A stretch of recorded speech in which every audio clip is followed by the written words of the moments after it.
Hi guys, welcome back to my channel. Hope आप सभी बहुत अच्छे से होंगे।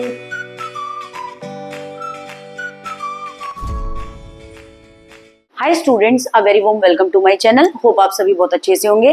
बेटा आज की वीडियो क्लास 11th के स्टूडेंट्स के लिए है और आज हम करने जा रहे हैं part 2 of business services that is from business studies subject. तो बेटा जैसे कि मैंने business services that is 4 chapter of business studies class 11th के लिए मैंने एक वीडियो अपलोड कर दी थी। आज हम उसका सेकंड पार्ट करने वाले हैं बेटा, और आज का टॉपिक बहुत अच्छा है। आज का टॉपिक है some important services provided by bank. आज हम बैंकिंग सेक्टर जो सर्विसेज प्रोवाइड करता है अपने कस्टमर को, आज वो मैं आपको पढ़ाने जा रही हूँ। होपफुली आपने पहले वाली वीडियो अच्छे से कर ली हो। अगर नहीं करी है, अच्छे से उस वीडियो को पढ़ना। बहुत अच्छा टॉपिक है, one of the best topic है। अच्छे से समझ लेना इसको एंड देन इसको लर्न करना। आपके एग्जाम में बहुत फायदा होगा इस चैप्टर को रीड आउट करके। और वीडियो को एंड तक जरूर देखिएगा। जो चैनल पे नए हैं जल्दी से सब्सक्राइब कर लीजिएगा। चलिए फिर स्टार्ट करते हैं। आज सर्विस प्रोवाइडेड बाय बैंक। देखिए जो सर्विसेज बैंक प्रोवाइड करता है अपने कस्टमर्स को वो क्या होती हैं, बहुत ध्यान से देखिएगा बेटा। वो है आपका बैंक ड्राफ्ट, दूसरा है बैंकर्स चेक और पे ऑर्डर, फिर है थर्ड आपका ओवरड्राफ्ट और cash credit and then short medium and long term loan. इसकी सारी डिटेल आपको समझाऊंगी। देख लीजिए जो सर्विसेज बैंक प्रोवाइड करता है।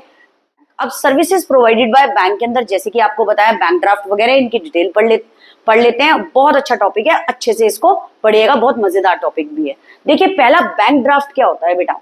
देखिए बैंक ड्राफ्ट होता तो चेक की फॉर्म में, एक इंपॉर्टेंट डॉक्यूमेंट होता है। जैसे कि for example suppose you are the student of class 12 और आपने एक बहुत अच्छे कॉलेज में, सपोज करो आपने ड्यू में एडमिशन लिया है दिल्ली यूनिवर्सिटी में, तो आपको क्या होगा, ड्यू कॉलेज बोलेगा कि आप एक बैंक ड्राफ्ट बनवा लीजिए ड्यू यूनिवर्सिटी के नाम पर।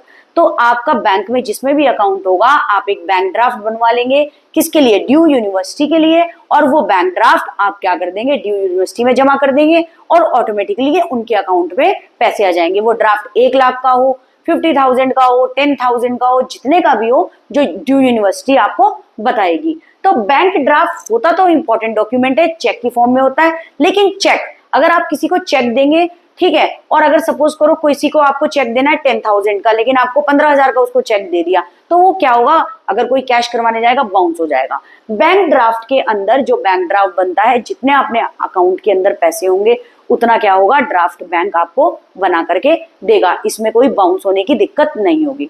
तो बैंक ड्राफ्ट क्या होता है, एक इंपॉर्टेंट डॉक्यूमेंट होता है। जितना अकाउंट में पैसा होगा उतना आपका बैंक ड्राफ्ट बना के दे देगा। चेक आप साइन करके आप किसी और को दे सकते हैं, बैंक ड्राफ्ट आपका बैंक में जाकर ही बनेगा। तो देखिए this is a check drawn by one bank against fund deposited into the account at another bank. जैसे कि आपको बताया है ये एक चेक की फॉर्म में होगा। बैंक ड्राफ्ट आपने बैंक से बनवा लिया और वो क्या चीज होगा, आपने जिस भी यूनिवर्सिटी को, जैसे मैंने ड्यू का एग्जांपल लिया, आपने ड्यू यूनिवर्सिटी के लिए बनवा के दिया है, तो उनका जो भी अकाउंट होगा उसके अंदर जाकर के पैसे आ जाएंगे उनके अकाउंट में। Authorising the second bank to make payment, उसके अंदर लिखा चला जाएगा कि आप ड्यू यूनिवर्सिटी के कौन से बैंक में पैसा जमा कर रहे हैं, वो बैंक ही कर देगा ये काम। Whose name is written on the draft. It is a financial instrument through which money can be remitted from one person to another. एक ऐसा फाइनेंशियल इंस्ट्रूमेंट है जिसकी हेल्प से मनी ट्रांसफर करी जा सकती है एक पर्सन से दूसरे पर्सन को। A bank draft can be obtained from a bank, bank से ही ऑब्टेन होता है बेटा, जैसे कि मैंने आपको बताया। After deposit the required amount in the bank, ठीक है, आपके बैंक अकाउंट के अंदर पैसा होना चाहिए, जितने का आपको ड्राफ्ट बनवाना है आप बनवा सकते हैं। The bank also charges some commission for issuing bank draft. एक बात बहुत ध्यान से सुन लीजिएगा, बैंक ड्राफ्ट बनाने के लिए बैंक आपसे कुछ कमीशन जरूर चार्ज करेगा, ठीक है बेटा, कमीशन चार्ज करेगा बैंक ड्राफ्ट बनाने के लिए। Bank draft can never be dishonoured और बाउंस्ड। बैंक ड्राफ्ट कभी भी डिसऑनर्ड और बाउंस्ड नहीं हो सकता, जैसे चेक हो सकता है, ठीक है, जैसे मैंने आपको अभी बताया है। As it is issued by the bank, क्योंकि बैंक ही इसको इशू करके दे रहा है, आप खुद ही इसको नहीं फिल करके दे रहे हैं चेक की तरह, ठीक है। आफ्टर रिसीविंग दी पेमेंट, जब आप पेमेंट दे देंगे बैंक में जाके, बैंक ड्राफ्ट आपके सामने ही क्या कर देगा, बैंक ड्राफ्ट बना देगा, बैंक आपका ड्राफ्ट बना देगा। जहां भी आपको सबमिट करना है आप सबमिट कर देंगे, ऑटोमेटिकली सेकंड पार्टी के अकाउंट के अंदर पैसे चले जाएंगे। इसके लिए बैंक क्या करेगा, कमीशन चार्ज करेगा आपसे। आई होप आपको बैंक ड्राफ्ट अच्छे से क्लियर हो गया हो। नेक्स्ट है आपका बैंक चेक और पे ऑर्डर। चेक क्या होता है बेटा, एक पर्सन किसी को चेक साइन करके दे देता है, ठीक है, उसके बाद वो उसको कैश करवा लेता है, सेकंड पार्टी के अकाउंट में पैसा आ जाता है। अगर आपने सपोज करो किसी को 15,000 रुपए देने थे, 15,000 रुपीज आपको देने थे और आपने 20,000 का चेक काट के दे दिया, तो चेक क्या हो जाएगा, सेकंड पार्टी से बाउंस कर दिया जाएगा। ठीक है बेटा, देखिए this is a document which instruct a bank to pay a certain sum to a third party. ठीक है बेटा, ये ऐसा डॉक्यूमेंट है जो इंस्ट्रक्ट करता है बैंक को कि वो पे कर दे थर्ड पार्टी को पैसा। Such orders are normally acknowledged by bank which provide a guarantee that the payment will be made. अब क्या चीज होता है, अगर किसी ने साइन करके दिया है चेक और उसके अकाउंट में उतना पैसा है तो बैंक गारंटी देता है उसको उतने पैसे मिल जाएंगे। ठीक है, it is a kind of bank draft. Kind of bank draft होता है which is payable within the town ही इसको पेबल करा जाता है। So it can be called as local bank draft, इसको लोकल बैंक ड्राफ्ट भी कहा जाता है। The commission charge on pay order is less than bank draft के, अगर कंपेयर करेंगे उसके अकॉर्डिंगली कमीशन चार्ज जो करा जाता है पे ऑर्डर्स पे लेस देन बैंक ड्राफ्ट होगी। नेक्स्ट आ जाओ ओवरड्राफ्ट।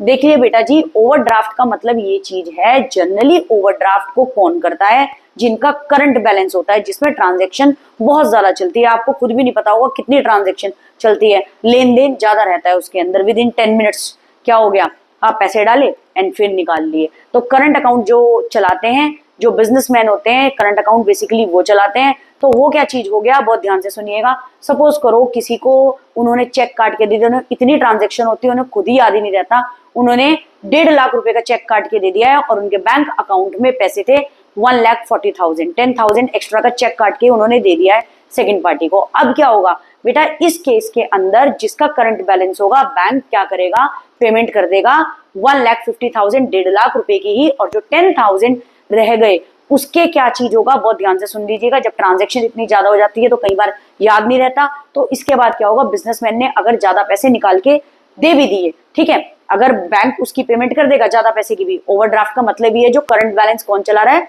बिजनेसमैन। ठीक है, करंट अकाउंट सॉरी, कौन चला रहा है, बिजनेसमैन। तो इस केस के अंदर जब अगले दिन वो दोबारा पेमेंट करेगा, बैंक के अंदर पैसा आएगा, तो वो क्या चीज करेगा, 10,000 पहले अपने काट लेगा। सपोज करो 50,000 उसने अगले दिन बैंक में जमा कर दिए, तो 40,000 उसके अकाउंट में दिखाई जाएंगे और 10,000 उसके जो एक्स्ट्रा पेमेंट उसने कल करी थी वो काट लिए जाएंगे। अगर उसने बेटा नहीं पेमेंट करी है तो उसका क्या चीज होगा, वो इंटरेस्ट रेट कट करेंगे, कौन, बैंक, याद रखिएगा। तो ओवरड्राफ्ट का मतलब ये क्या चीज होता है, under this arrangement a customer have current account is allowed to withdraw more than the balance in his account। जितना उसके अकाउंट में बैलेंस है उससे ज्यादा पैसे विड्रॉन हो सकता है करंट अकाउंट अगर किसी बिजनेसमैन का है, तो ओवरड्राफ्ट उसी के अंदर आएगा। तो ओवर का मतलब ज्यादा पैसे वो निकाल सकता है।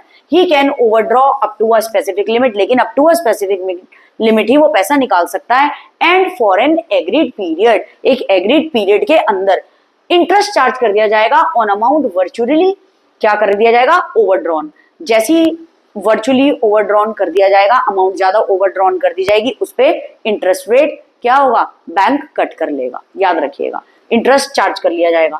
नेक्स्ट है आपका कैश क्रेडिट। कैश क्रेडिट क्या होता है आपको पता ही है, क्रेडिट कार्ड, डेबिट कार्ड, ये सब आ गया, लोन देना, ठीक है, ये तो आपको पता ही होगा। Under this arrangement the borrower is allowed to withdraw up certain limit against security, against security certain amount क्या दे देना, कैश में पैसे दे देना, ठीक है, लोन के फॉर्म में दे देना, शॉर्ट टर्म हो गया, लॉन्ग हो गया, आगे वही आ रहा है। तो कैश क्रेडिट हो गया छोटे छोटे लोन जो बैंक क्लाइंट को दे देती है अगेंस्ट दी सिक्योरिटी, ठीक है बेटा, कैश की फॉर्म में। नेक्स्ट है शॉर्ट, मीडियम और long term loan.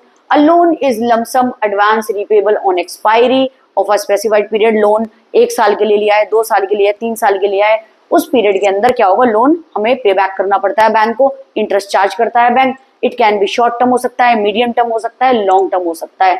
It may be secured और अनसिक्योर्ड हो सकता है। The loan may be paid back by the borrower instalment. Loan pay back करा जाता है बैंक को इंस्टॉलमेंट पे, इसका क्या होता है, इंटरेस्ट चार्ज करता है बैंक, तो याद रखिएगा, ठीक है बेटा जी। नेक्स्ट पे आ जाइए।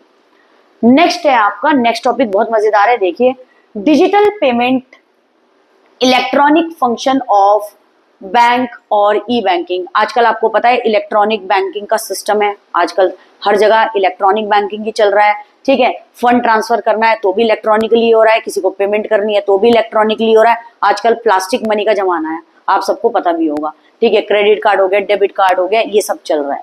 तो डिजिटल और electronic payment is a system of making online payment. Online payment का जमाना है आजकल, तो एक ऐसा सिस्टम जहां पे पेमेंट ऑनलाइन करी जा रही हो without involving physical exchange of money. क्या चीज होगा बेटा, इसके अंदर लोगों को फिजिकल एक्सचेंज यानी पैसों को देने की जरूरत नहीं पड़ती है, हम ऑनलाइन ही ट्रांसफर कर सकते हैं मनी को एक जगह से दूसरी जगह पे भी। The money is transfer from account of payer to the account of receiver. जो पे कर रहा है उसके अकाउंट से रिसीवर को थ्रू इंटरनेट पैसे ट्रांसफर कर दिए जा सकते हैं थ्रू ऑनलाइन। ठीक है बेटा, अब आज के टाइम में इलेक्ट्रॉनिक बैंकिंग सिस्टम एक सबसे अच्छा सिस्टम कहलाया जा रहा है, जो कि एक इंसान अगर अपने होम टाउन पे बैठा है और कहीं भी पेमेंट कर सकता है, outside the country also transfer कर सकते हैं हम फंड। तो एक अच्छा मीडियम है जिससे lakhs of millions of transaction take place in our country to another country. ठीक है बेटा, और इसके अंदर हम मनी ट्रांसफर भी कर सकते हैं from the account of payer to the amount of receiver. जो पे कर रहा है और जो रिसीव कर रहा है अकाउंट में ट्रांसफर कर सकता है पेयर किसके, और रिसीवर रिसीव कर लेगा through internet facility. Internet facility होनी चाहिए। अब different method of digital payment of electronic banking services क्या होता है बेटा, debit card, credit card, NEFT. NEFT को क्या बोलते हैं, नेशनल इलेक्ट्रॉनिक फंड ट्रांसफर। इसकी फुल फॉर्म अच्छी तरीके से पढ़िएगा, national electronic fund transfer, RTGS, ATM, automated teller machine, e cash, digital cash, electronic cash और डिजिटल कैश। इन सबको डिटेल में आपको करा रही हूँ, देखिए ध्यान से। सबसे पहला आपका हो गया डेबिट कार्ड। अच्छा, ये डेबिट कार्ड क्या होता है, एक ऐसी फैसिलिटी जो ऑफर्ड करता है, ऑफर्ड की जाती है अकाउंट होल्डर। सपोज करो मेरा किसी बैंक में अकाउंट है तो मुझे डेबिट कार्ड दिया जाएगा, किस चीज के लिए, अगर मुझे अपने कोई भी शॉपिंग करनी है तो मैं डेबिट कार्ड यूज करके उसकी पेमेंट कर दूंगी और मेरे बैंक से क्या हो जाएगा, पैसे कट जाएंगे और किसके चले जाएंगे, जो सेकंड पार्टी होगी जहां से मैं शॉपिंग कर रही होंगी उसके अकाउंट में तुरंत पैसे चले जाएंगे थ्रू माई डेबिट कार्ड और मेरे अकाउंट से वो पैसे कट जाएंगे। ठीक है, तो क्या चीज हो जाएगा, it is a facility offered to account holder to make payment to the amount of credit balance in their account. Generally the point of sale terminals are located which are electronically tied to the computer bank. ये computer bank से electronically tied up होगा। ठीक है, when the customer present the debit card the point of sale terminal automatically, अगर हम कहीं सामान खरीदने गए हैं तो क्या हो जाएगा, automatically transfer money from the customer bank to the store account, जो मैंने आपको बताया है। अभी कहीं मैं शॉपिंग करने गई तो स्टोर अकाउंट के अकाउंट में क्या चला जाएगा, मेरे अकाउंट से पैसा कट के चला जाएगा जितने की भी मैंने शॉपिंग करी होगी। इसके लिए मेरे अकाउंट में पैसा होना जरूरी है। The account holder can pay their bills by attaching their personal computer with the bank's computer. Bank computer के साथ अपना पर्सनल कंप्यूटर को अटैच करके हम कहीं बिल्स भी पे कर सकते हैं through internet facility. The bank automatically transfer fund from customer account to the biller account. जो बिलर अकाउंट होगा, हमें किसी चीज का बिल पे करना है तो बिलर अकाउंट के पास पैसा चला जाएगा और कस्टमर अकाउंट से पैसा कट जाएगा when the customer type they required information. ठीक है बेटा, तो क्या चीज होगा, डेबिट कार्ड ने आज के टाइम में क्या चीज हो गया, अकाउंट खुलवाया आपने, इजी कर दिया। बहुत सारे ट्रांजेक्शन हम फोन पे बिल कर सकते हैं, ठीक है, फोन पे कर सकते हैं और जी पे कर सकते हैं, हम फोन बिल्स पे कर सकते हैं, हम किसी स्टोर में शॉपिंग करने गए तो हम डेबिट कार्ड का यूज कर सकते हैं।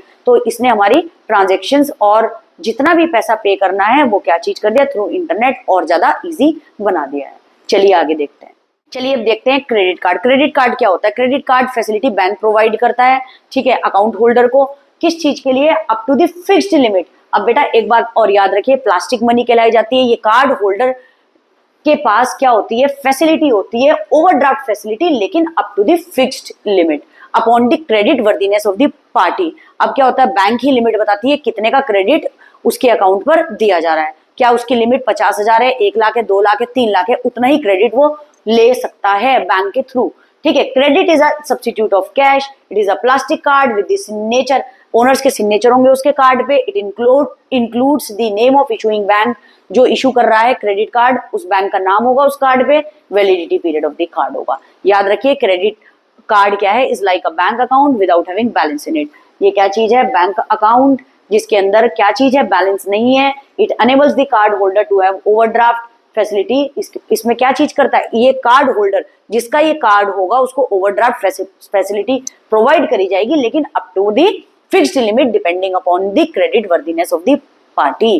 कितनी बैंक ने उसको लिमिट दी है क्रेडिट प्रोवाइड करने की, कितनी लिमिट दी है, 1 लाख, 2 लाख, 3 लाख, कितना यूज कर सकता है, कितना पैसा उधार उसको बैंक पे दे रहा है और उसको क्या करना पड़ेगा, उसको पे बैक करना पड़ेगा। ठीक है, उसके ओनर के साइन होंगे उस कार्ड पे, ठीक है बेटा जी, और बैंक का नेम होगा और वैलिडिटी पीरियड होगा। आई होप आपको समझ आया होगा। नेक्स्ट है आपका नेशनल इलेक्ट्रॉनिक फंड ट्रांसफर, इसको एनईएफटी बोलते हैं। बेटा एनईएफटी क्या चीज होता है, एक अकाउंट से दूसरे अकाउंट में पैसा ट्रांसफर करने में हेल्प करती है, बैंक करता है ये। और यूजुअली याद रखिए बैंक कब करता है ये जब पैसे ट्रांसफर करने होते हैं इसमें 1 आवर 2 आवर 3 आवर्स लग जाता है। जब एनईएफटी बहुत सारी इकट्ठी हो जाती है तब बैंक एक साथ इसको एनईएफटी को ट्रांसफर करता है, यानी फंड को ट्रांसफर करता है। याद रखिएगा जब 50-60 एक साथ हो जाती है, लोग एनईएफटी करवाते हैं, तब बैंक क्या करेगा, एक साथ इसको ट्रांसफर करेगा फंड को। Under this the fund is directly transferred from one account to the another. Direct transfer helps both the parties from inconvenience of drawing check, इसमें चेक की जरूरत नहीं पड़ती, डिपॉजिटिंग चेक की जरूरत नहीं पड़ती। The minimum transaction value of RTGS is 22 lakh whereas there is no minimum value for NEFT। NEFT की कोई मिनिमम वैल्यू नहीं होती, ठीक है बेटा।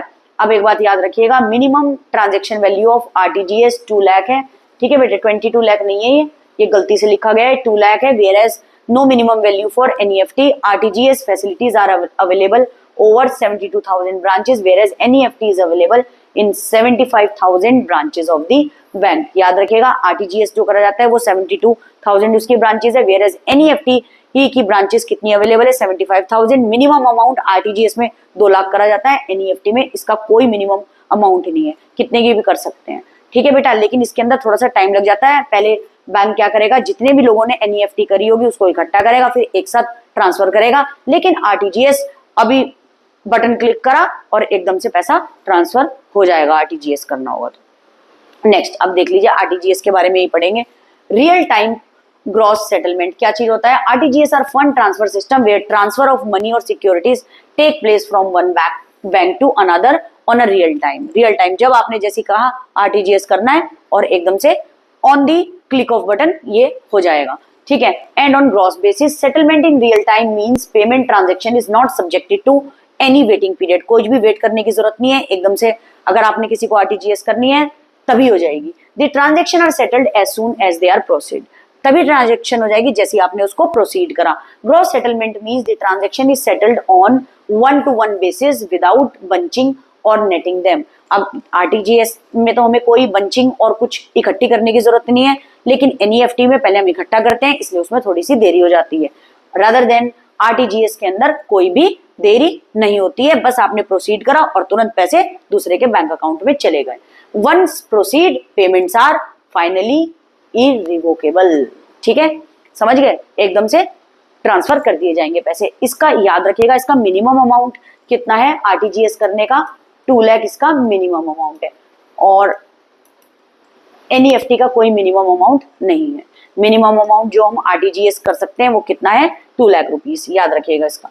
नेक्स्ट है आपका features of RTGS। This electronic system is control by RBI, RBI control कर रहा, that is the central bank of India, ठीक है, reserve bank of India another name. There is no physical exchange of money, इसके अंदर 2 बंदे सामने नहीं होंगे, 2 पर्सन सामने नहीं होंगे जिसके अंदर हम मनी ट्रांसफर, ठीक है, फिजिकली एक्सचेंज कर रहे हैं। दी RBI make adjustment in the electronic account of both the bank, electronic account of both the bank होने चाहिए, एकदम से RTGS करा सकते हैं। RTGS system is suited for high value transaction. Minimum value कितनी है इसकी, बेटा जी याद रखिएगा, ये 22 बार बार गलत लिखा हुआ है, ये है आपका 2 लाख रुपीस, ठीक है। The payment is taken as final and revocable, ठीक है। अब क्या चीज है, payment is taken as final, payment अगर आपने प्रोसीड कर दी तो क्या चीज है, वापस नहीं आने की, दूसरे के जहां भी ट्रांसफर कर रहे हो बैंक में चली जाएगी। Fees of RTGS varies from bank to bank. Generally याद रखिएगा NEFT से RTGS की फीस ज्यादा होती है, fees vary from bank to bank, और फीस वेरी करती है bank to bank. RBI has fixed upper limit of fees, ठीक है, RBI इसकी upper limit, sorry, RBI has fixed upper limit of fees, RBI ने इसकी लिमिट फिक्स कर दी है, ठीक है, कितनी होनी चाहिए इसकी fees. To use RTGS the banks must use core banking. अब RTGS यूज करने के लिए बैंक को कोर बैंकिंग यूज करनी चाहिए। कोर बैंकिंग क्या होती है, are assigned and 11 digit code, 11 digit code रखती है बैंक अपने पास, ठीक है बेटा, वो यूज करनी चाहिए। क्या RTGS the bank must use core banking, core banking use करता है जिसके अंदर इन्वॉल्व करता है 11 डिजिट कोड, ठीक है बेटा, उससे RTGS करते हैं। नेक्स्ट है आपका ऑटोमेटेड टेलर मशीन। ATM सबको पता है, स्वैप करा पैसा निकाल लिया, जहां पेमेंट करनी है कर दी। ठीक है, एटीएम बहुत हेल्पफुल है आज के टाइम में। एटीएम में क्या हुआ, इलेक्ट्रॉनिकली पैसे रखते हैं हम अपने, ये हमारे अकाउंट के साथ ज्वाइन करके रखा होता है। The person who make payment and accept deposit in bank is called as teller. जो पर्सन पेमेंट करेगा, एक्सेप्ट करेगा डिपॉजिट में, वो क्या नाम है उसका, teller. The ATM refers to a mechanical, एक ऐसी machine, and automatic teller which can do a teller job 24 hours. 24 hours ATM machine open रहती है at less than half the cost of human tellers. To use an ATM you insert a plastic card. आपको machine के अंदर plastic card insert करना पड़ेगा and enter your identification code. आपको bank एक code दे देगा, आपको उसको क्या करना पड़ेगा, क्लिक करना पड़ेगा, उसको लिखना पड़ेगा। If the code matches the machine respond by giving cash. जितना भी आपके अकाउंट में कैश होगा, और इसकी एक लिमिट होती है 10 से 15,000 से ज्यादा आप पैसे नहीं निकाल सकते, हर बैंक का अलग होगा। ठीक है, लेकिन मिनिमम यही होता है 10 से 15,000 से ज्यादा आप ट्रांजेक्शन एक दिन के अंदर नहीं कर सकते। If the code matches the machine respond by giving cash taking deposit. ठीक है बेटा, एटीएम तो होपफुली सबको पता होगा, बैंक में अकाउंट भी होगा, एटीएम यूज भी करा होगा। नेक्स्ट है आपका ई कैश और डिजिटल कैश। इलेक्ट्रॉनिक कैश क्या होता है, new concept of online payment system है। E cash is used over internet, email और पर्सनल कंप्यूटर और ऑन मोबाइल। ठीक है, मोबाइल पे यूज हो सकता है, ईमेल पे, पर्सनल कंप्यूटर पे। The work digital cash work is similar to that of electronic fund transfer. Electronically internet के थ्रू आप पैसे ट्रांसफर करना between the banks, between bank के बीच में जब आप ट्रांजेक्शन करते हैं थ्रू इलेक्ट्रॉनिकली, ये कहलाया जाता है आपका electronic cash. The user must have E cash software. अब इसके अंदर यूजर के पास इलेक्ट्रॉनिक कैश सॉफ्टवेयर होना चाहिए, एग्जाम्पल पेटीएम। ठीक है बेटे, अच्छा पेटीएम तो आप लोगों को पता होगा, पेटीएम में पैसे रखते हैं, आप कहीं पेटीएम करना होगा तो हम बिल पे कर सकते हैं, थ्रू बैंक ट्रांजेक्शन होती है। ठीक है, and e cash bank account from where electronic cash can be withdrawn और डिपॉजिटेड। ठीक है, ई कैश का एग्जांपल आपको मैंने बता दिया, पेटीएम भी है, बहुत अच्छे से है बेटा, आपने कुछ पढ़ भी रखा होगा, बहुत इजी है, बहुत अच्छे से इसको करिएगा। ठीक है बेटा, अब देख लीजिए benefit of e banking to customer क्या है। बेनिफिट क्या है, digital payment and transparency. With e banking there is a possibility of digital payment, it promotes transparency in financial statement. Electronic banking के थ्रू ये पॉसिबल है digital payment, जो promote करती है ट्रांसपेरेंसी इन फाइनेंशियल स्टेटमेंट, पैसों के दौरान transparency रहेगी। अब एक चीज देख लीजिए, इलेक्ट्रॉनिक बैंकिंग कस्टमर को क्या फायदा दे रही है, 24/7 services. For example ATM, E banking provide 24 hours 365 days a year services to the customer of the bank. Convenience, customer can make some of the permitted transaction from office और house और while traveling। Customer payment कर सकता है, इतनी convenience दी हुई है electronic banking system ने। अब क्या है, वो पेमेंट कर सकता है, अगर अपने घर पे बैठा हो, ट्रैवल कर रहा हो, अपने मोबाइल फोन से ही एक जगह से दूसरी जगह पैसे ट्रांसफर कर सकता है। ठीक है, तो कन्वीनियंस हो जाएगी, इजी पेमेंट हो जाएगी। Financial discipline, electronic banking inculcates a sense of financial discipline by recording each and every transaction। अब इलेक्ट्रॉनिक बैंकिंग जितने भी आप ट्रांजेक्शन करोगे उसका एक रिकॉर्ड बना के रखेगा, ताकि आप देख भी सकते हैं आपने कहाँ का पेमेंट करी है।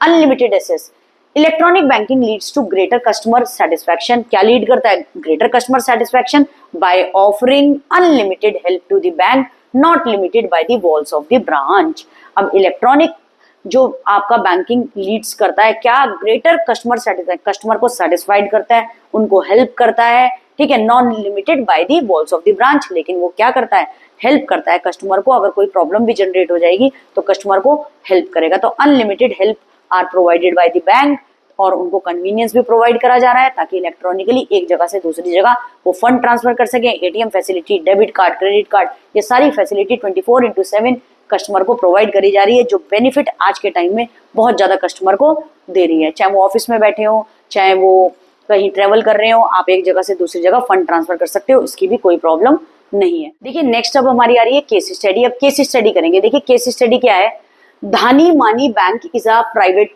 sector bank offering various services to its customer. It offer various type of bank account provide करें option to its customer. Rakesh being a businessman has chosen the type of account in which the deposit are the most liquid, यानी cash की form में हो, and there are no limit to the number of transaction or the amount of transaction in a day.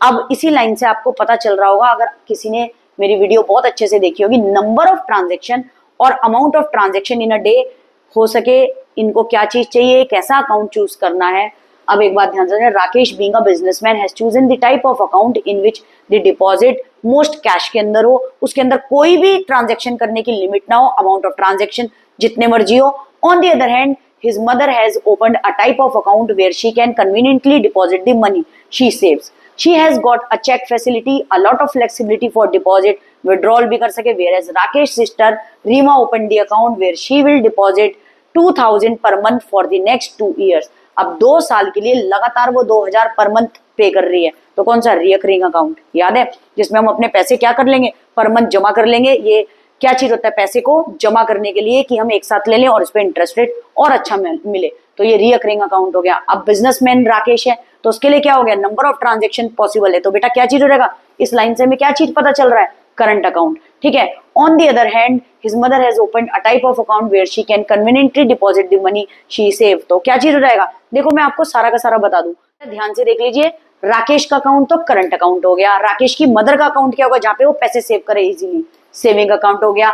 Account of Rakesh sister recurring account, जिसके अंदर वो per month पैसे जोड़ सके और उसे एक अच्छा अमाउंट 2 साल के बाद इंटरेस्ट रेट मिले. ठीक है, अमाउंट पर. Other 2 type of account are fixed deposit account हो गया, मल्टीपल ऑप्शन अकाउंट हो गया. लेकिन जो 3 हमने केस स्टडी से पढ़े वो बहुत अच्छे हैं. अच्छे से करना है इसको. टिल देन वीडियो को लाइक करना और वीडियो को फ्रेंड्स के साथ शेयर करना. Thank you so much for watching my video. Thanks a lot.